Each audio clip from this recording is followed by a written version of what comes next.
Hello everyone, আজকে অরণ্য সপ্তাহের ওপর 10 লাইনের একটি রচনা শেয়ার করছি।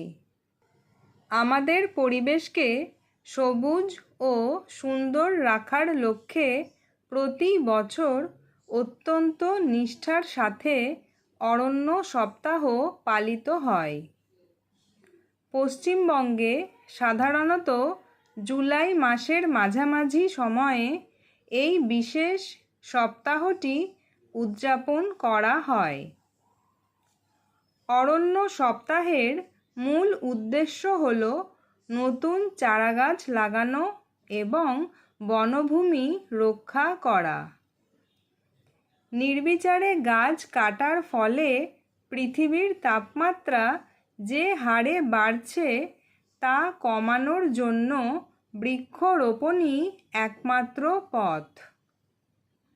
এই সময়ে স্কুল, কলেজ এবং বিভিন্ন সরকারি দপ্তরে বিনামূল্যে চারাগাছ বিতরণ করা হয়। অরণ্য সপ্তাহে ছাত্রছাত্রীদের মধ্যে সচেতনতা বাড়াতে পদযাত্রা, বসে আঁকো ও রচনা লেখার আয়োজন করা হয়।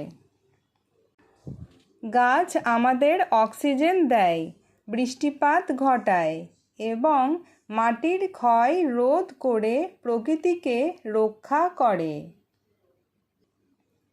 বন্য প্রাণীদের নিরাপদ আশ্রয়ের জন্য বনভূমির পরিমাণ বৃদ্ধি করা আমাদের নৈতিক দায়িত্ব। একটি গাছ একটি প্রাণ, এই মহান বাণীকে সামনে রেখেই অরণ্য সপ্তাহ পালন করা হয়। আসুন আমরা সবাই মিলে অরণ্য সপ্তাহে অন্তত একটি করে গাছ লাগাই এবং পৃথিবীকে বাঁচাই।